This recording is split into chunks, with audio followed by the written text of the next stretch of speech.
I am ready. Serbisyong totoo ng GMA News. Kailan kaya inaasahang lalabas ang bagyong Hener sa Philippine Area of Responsibility? Alamin natin yan mula sa ating resident meteorologist na si Ginoong Nathaniel Cruz. Good morning, Mang Tani. Salamat, Rhea. Mamayang hapon nga ay inaasahan na lalabas na ng Philippine Area of Responsibility ang bagyong Hener dahil ito ngayon ay nananalasa na sa Taiwan. At dahil nandito, nakataas pa rin ang public storm warning signal sa Batanes Group of Islands.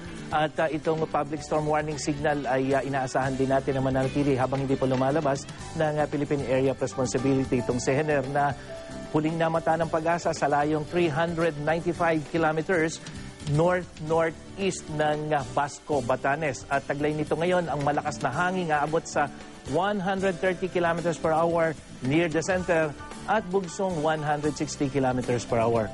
Patuloy itong kumikilos pahilaga sa bilis na 15 kilometers per hour.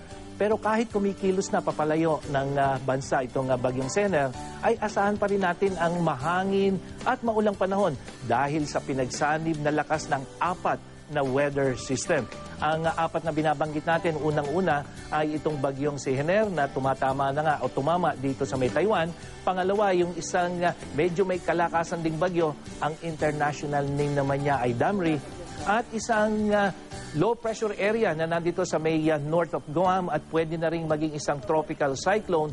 At ito yung pinapalakas nila, yung hanging habagat.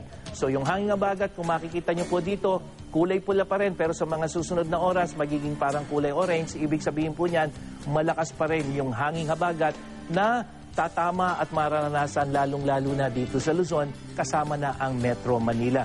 At naglabas din ng gale warning o babala laban sa matataas na alon sa karagatan ang Pag-asa. Kaya paalala po sa ating mga mangingisda at mga manlalayag, iba yung ingat po, lalo na yung mga nandito pa sa may Signal 1, dito sa may extreme northern Luzon at yung apektado ng habagat. So yung pong nakikita nating kulay dilaw dito sa may western section ng Luzon hanggang dito sa may extreme northern Luzon, ibig sabihin po niyan, malakas pa yung alon, umaabot pa ng mahigit 4 na metro. Kaya po mapanganib dito sa western seaboard hanggang eastern seaboard ng Luzon. At katulad nga po kahapon, naranasan ng Metro Manila itong tinatawag nating monsoon surge.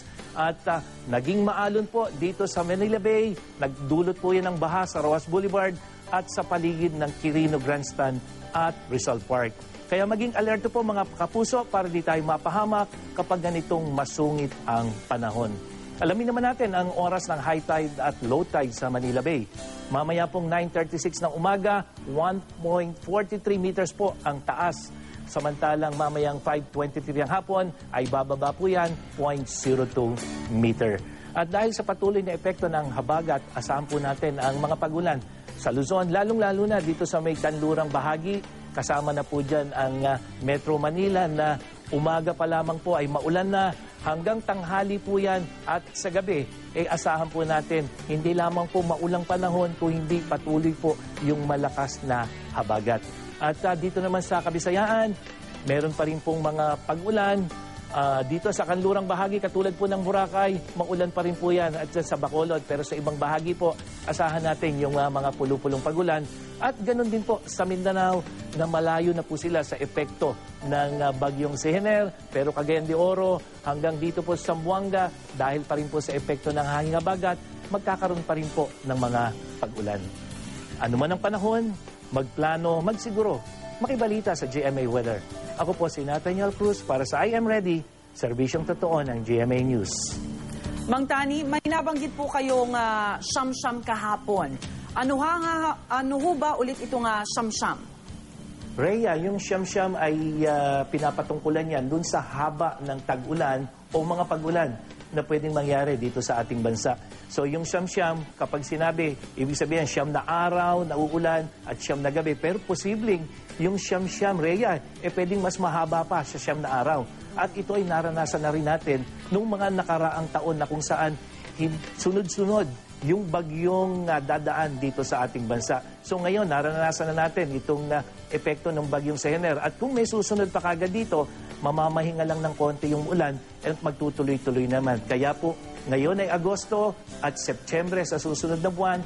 Ito yung mga buwan na talagang tag-ulan dito sa atin. Kaya po, pwede pa uling madagdagan o pwede ulit tayong makaranas nitong tinatawag nating wet spell o yung mga araw na tuloy-tuloy ang pag-ulan. Ito pong low pressure area sa mahilaga ng Guam, posible bang makaapekto po ito sa lagay ng panahon dito sa atin? Pwede, Rhea, pero indirectly. Unang-una, medyo may kalayuan na. Ito yung kaulapan na dulot nitong low pressure area na baging-bagyo. Halos nasa may east na yan, na extreme northern Luzon. Kung gagalaw man yan, ito ay papunta ng China o kaya ay papunta ng Japan.